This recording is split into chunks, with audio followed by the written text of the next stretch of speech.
All right, welcome everybody to the Weaponized Body Podcast. I'm your host, Dr. Ryan Hewitt, and today I have a special guest with me. We're doing an in-house interview, and this is my wife, Kendra Hewitt.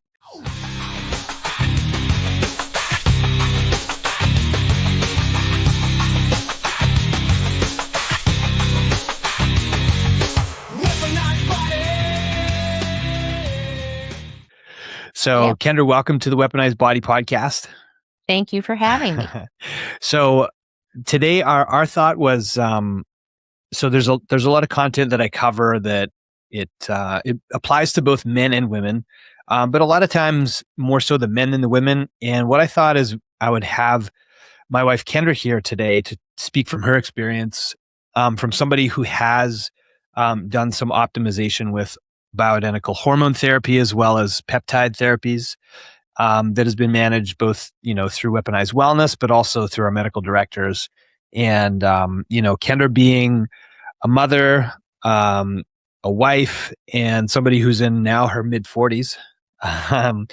You've been on this journey of optimization for almost as long as I have, but especially I literally know that it's 2 years. Yeah. So almost the day. So in the last 2 years, I think today what we should talk about is your firsthand experience, some of the things that you've noticed that became symptomatic, as you entered your 40s, and then also some things that you've been really surprised that you've been able to get results with as far as some of the, bioidentical hormone therapies or peptides and things like that. So why don't you kick us off by just telling us a little bit about your story as far as when you started say the perimenopausal types of symptoms. When did those start showing up? Yeah. So, like Ryan said, I'm 45, and I think that I started HRT in May of 2024. Okay. And what do you mean by HRT?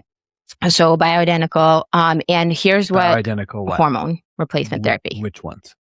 I started just on testosterone with testosterone. Got it. So I think that even before I had Lily, our daughter who's 5, I had always had my testosterone was always really, really low. And I think there's a lot of testosterone's a big buzzword now, especially I think for women. But the main thing that was really stood out to me is my T was always very, very low.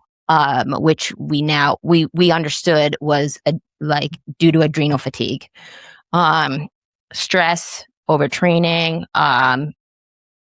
lack of sleep, just like a kind of, that was the cause of my low T. We got a history of also.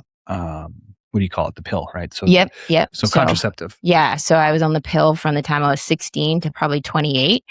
And actually Ryan was the one that really encouraged me and educated me on getting me off the pill, which. Yeah, that was a lot of the cause, I think, of some. So this is surprising for a lot of people to learn, but one of the things that contraceptive pills can do is it can increase something called your sex hormone binding globulin, which will mop up a lot of your usable testosterone. So you end up with very low free testosterone. So this was the case for Kendra ever since I knew her, as well as it was the root of a lot of your gut issues as well. Yep. Yeah. So I would say those were the two big things. We knew my testosterone was low way back in the day. And we also knew my I had a lot of gut dysfunction.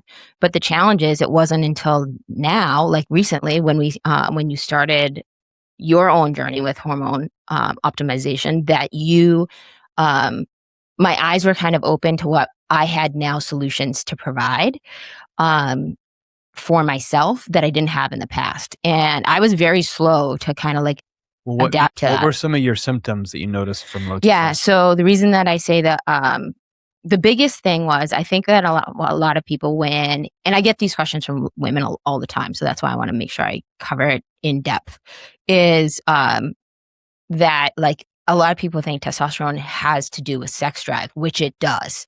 But my main symptom was brain fog and I don't want to say lethargy, but I just I would sleep 9 hours and I would wake up and I'd be like, what the hell? It feels like I literally went out all night. And my sleep quality felt like it was good, but there was definitely something off where my brain just was not functioning.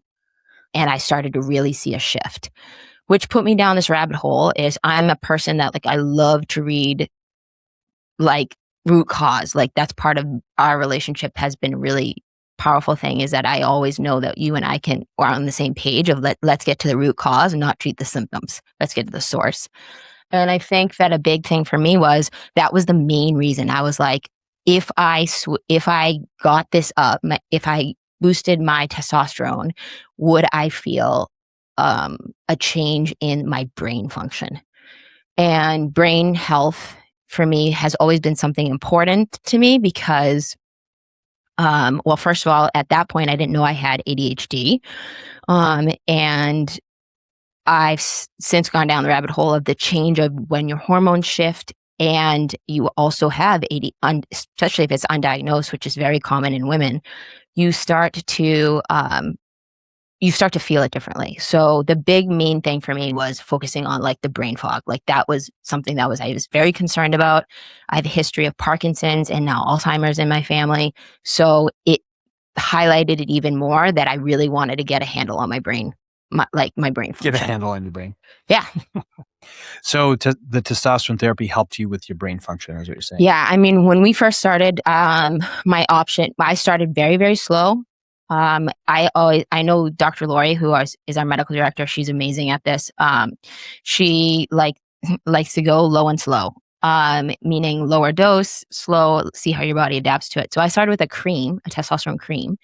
And I mean, I'm not kidding you when I tell you it was probably 10 days in and I was like, whoa, my brain feels like it's on.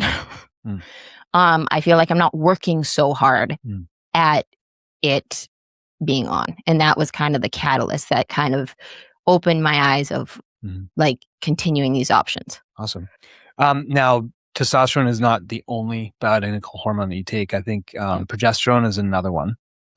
Tell me a little bit about the story with your progesterone and why you started taking that and what were some of the results you noticed from that? Well, I think I want to backtrack a little bit because there's a little bit of information that I think that would be really useful to have here. So first off, in a women's hormonal cascade, it is not going to be a question of if you're going through menopausal changes. It's going to be a question of when.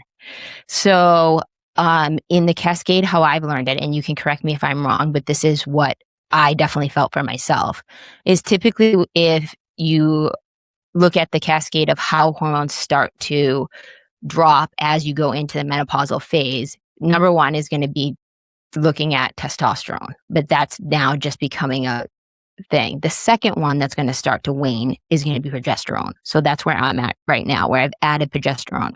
Now, progesterone, if you're having a baby and a fetus, is going to thicken your uterine lining to actually hold the fetus, right? So as you start getting away from those fertility years, you don't need that as much. And the first, one of the things that happens a lot of times with progesterone is that this is the what I call the anxiety hormone. So this is the one that it's a calming hormone. Right. But when you start feeling anxiety, it's usually that the start of progesterone, your progesterone is starting to wane. And progesterone also has a huge impact on sleep, like the quality of the sleep, being able to stay asleep, the different types of sleep. And it is just like you said, more of your calming hormone. So I started, for me, I'm not a person that tends to go towards anxiety where I'm that's not a big issue for me. But because we do frequent lab work, which I know you and I are going to talk about, I could see on my labs from the time that we had actually started testing it to that, more recently, that it started to slip. So that was the next hormone that I added. Then your final cascade is going to be the creme de la creme, which is going to be estrogen, right? So my estrogen right now is good. I don't need that. I need to monitor it, but I don't need that. But I have many women who are already in that a little bit older than me, going through this phase that the estrogen patch has completely changed their life. Yeah. So, and I've, had patients that I've worked with where estrogen has changed the game, especially for things like their joint health and their chronic pain, amongst other things. But you do have what's considered an it's a cream, but it's intravaginal, right? Oh yeah. So why don't you talk about that? Because now we're talking about an interesting topic called sex, where sex in your 40s and 50s starts to change a lot. Yeah. Right. Especially for women. For guys, maybe not as much, but for women, when it comes to changes down there. And so what are some things that you've noticed? You don't have to go into detail, but and how that intravaginal, estrogen thing works. Yeah. So it's like I said, once you start seeing results from optimizing one hormone, as it starts to wane, you start to get, like I said, focused on like, hey, how can I get proactive as this stuff is changing? And it's not stuff that I think women talk about. There's a lot more on social media now that you can find on it. But the next step for me was beyond like an estrogen patch, kind of like an interim in between, is an estrogen vaginal cream. Because as your hormones shift, one of the first ways that you start to feel that shift is the thinning of the vaginal lining. So like things like dryness happen, things like it's actually disintegrating, as gross as that sounds. You get atrophy as well. It gets atrophy, right? We're talking about some of the external structures, not the internal. So also I started like noticing this, and then so I talked to Lori about it, and obviously you, and she gave me like a topical cream that I use just like when I'm feeling like, because when you're still in your cycle, which I am, my cycle is extremely regular. There's different times a month where your estrogen is going to be higher and where your estrogen is going to be lower. So I don't use the cream every day, but I use it when I know it's in phases where that estrogen is going to be lower. And especially like before, like if I know we're going to have sex, then I'll always put it on. Yeah, and you found that that's been helpful. It's made a big difference. And the craziest thing is actually all three things I've talked about. Testosterone. Now I don't take it as a cream. I take it as a troche, which is like a lozenge. The testosterone, the progesterone is a pill. And then the estrogen cream are literally things that are so inexpensive that it absolutely is mind-blowing to me that your normal medical doctor, it like literally they can't even be bothered with it because they can't make that much money on it in most cases, unless you have a practitioner who is very versed in menopause, which there are more and more coming out there. And I really encourage women to be with a doctor if that has that experience, like Lori, where she is very, very versed in specifically this, not just like a general practice. It's not necessarily a financial incentive all the time. It's more just a standard of practice. It's not your typical family physician is not doing hormone optimization with their perimenopausal women, because it's not part of their not that it's not part of their scope. It's not really their focus. It's not their standard of practice. Yeah. And when a woman, even a guy also is being referred to, let's say to an endocrinologist, usually it's by the time they're sick. Like you're not going to get a referral unless you're really very symptomatic or you have some sort of serious hormonal problem, not just a mild imbalance that you want to have seamless transition into full menopause and I want to have great sex drive and good energy and good body comp. Yeah. So this is where that like Weaponized Wellness, my telemed company, this is where it fills that gap for both men and women. That's like, hey, I want to look good, feel good, perform good.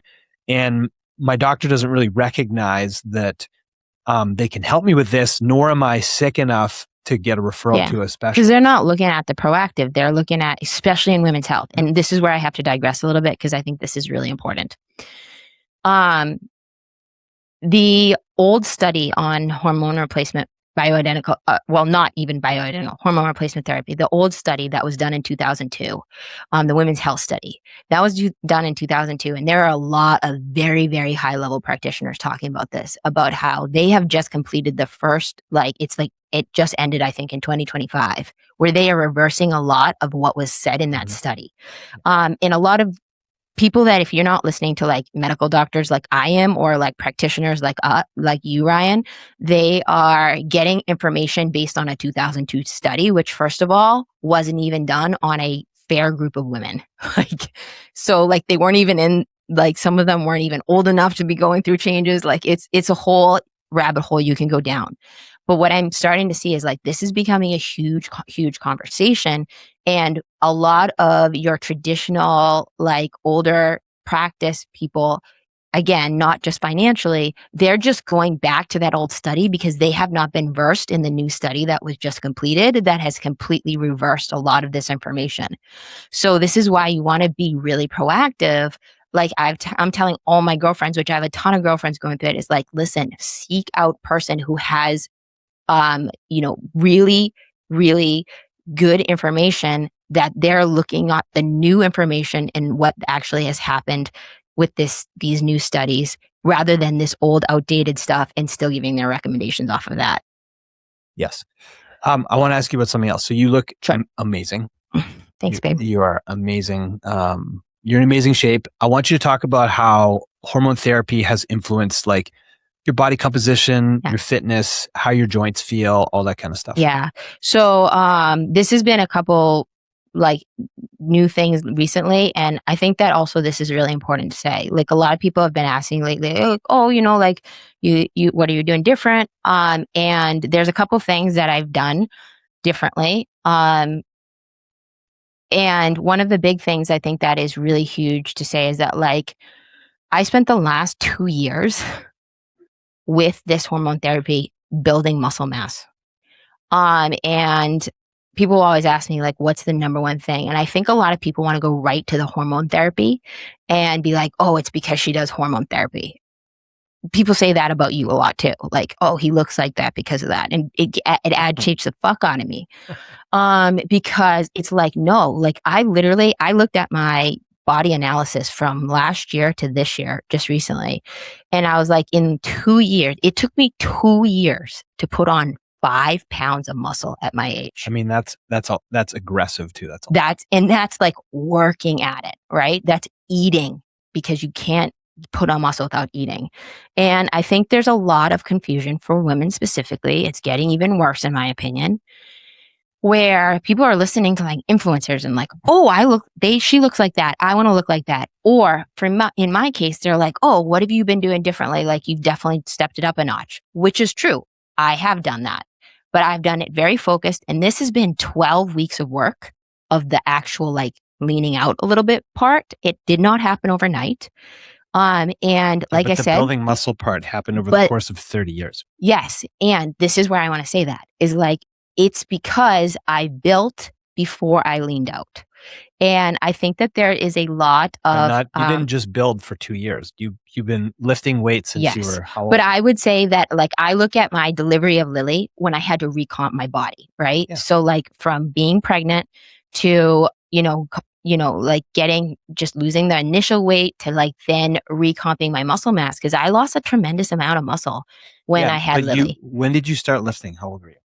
I probably started lifting when I was 16, playing sports in high school. So, and you've lifted consistently through your lifetime, right? Yes. And I've also ridden horses. So I do have a base because as much as you don't think riding's a sport, it actually does require a lot of physical strength. I'm saying riding probably doesn't produce a lot of elite physical specimens, but no.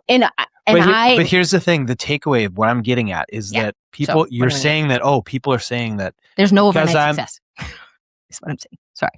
Because you've been on bioidentical hormones for 2 years, this really helped you look the way you do. But what the piece of that people are missing is that you've been physically active, lifting weights and doing resistance training since you were 16. Yes. So even if you lose muscle when you have a baby, you gain it back so much quicker because, and this is what science says, it's if you have muscle memory is a real thing. You regain it, you rebuild it very much, a lot quicker. But as a female in your 40s, that is not the case. Yes, it is. So when you've been fit before and you want to build muscle again, the more experienced and the more fit you've been, the faster you will rebuild muscle. If you've never worked out before, it is much harder. Yes. And yes, it's harder if you wait till you're 40, of course. But it also takes a lot more work once you hit 40. Your wiggle room as a female gets less trust and me, less. as a male too. Trust Yeah. And so it's just like I said, I had to really dial in a couple things that I would not have had to pay attention to even 5 years ago. Right. And I think that the reason that I'm saying this is that I think I want people to take away from this, especially women, of like, first of all, you're never too old to start. The sooner you start, the better you are. The more you monitor, the better you are. Like, for example, I used to do my labs maybe once a year because I hate needles. So for me, it was a big deal to even get my labs done. But now I do them very regularly every quarter. Just 2 years ago, I did them maybe every 6 months. Now I just did them yesterday because I was like, it's literally to the quarter. And I want to see, because the more data I have, and the funny thing is like, you're the data person, I'm not, but I have got so much more, like, I realize I've got so much more accountable by looking at data where I have actual like pinpoint. It saves me so much time at this stage of my life. So you love data and you love experimenting on yourself. I'm getting a little bit more comfortable with that. That's good. So I covered everything I wanted to cover as far as hormone therapy, energy, sex drive, sleep, training, body comp. Is there anything else you want to add before we sign off as far as from your experience with optimization? I think that I just like kind of like, well, yeah, there is a couple of things. So one is a big thing. That's a loaded question for me. You know that. Here we go. One is a big thing is, like I said at the beginning, my original start with wanting to do it was to pursue my brain health. The body composition for me was a little bit of an added bonus. But once I started getting some body composition changes, like I noticed, like as soon as I started on the testosterone, like my ability to, I didn't really change a little bit the way I trained as much as I got a little bit more focused. Like I follow a custom program from a trainer. And I also at that, like once in a while, I'll track my food just to tighten it up to see that I haven't got like too off course. But I think a huge thing to like really understand is that like this happens over a span of time. Like it's not like, I think there's a lot of people that start looking at HRT and they're like, hey, I want a result right away. Like I want to be able to like, I should see a change in my weight. I should change. And it's like, it takes a while to get like the right dosing, and you have to make sure you have the right practitioner who's really vested in getting you a result. Like I know you are with all your clients, right? Because, this is not it. This is just another like feather in our cap, in my opinion, of our already clean lifestyle. But there's so much you can do with lifestyle first. You and I, that's how we live. But that I think is a huge thing, is like start with a lifestyle first. Like, can you get consistent with your lifestyle before you add all of these things? Because what I do see a lot of people do is like, they'll kind of do it reverse. Hey, I want to be able to like, have this result by this time. So let's start here and not do the work in between. Yeah, and it's like my favorite thing is like, first of all, there's no magic solution. Everything requires work and or can have side effects, right? So you have to be with someone who's monitoring that. You have to be someone that's committed, where like you're committed to this as a lifestyle, not just as a one-off and a band-aid. I think that's a huge thing. And it's really easy to want to do that.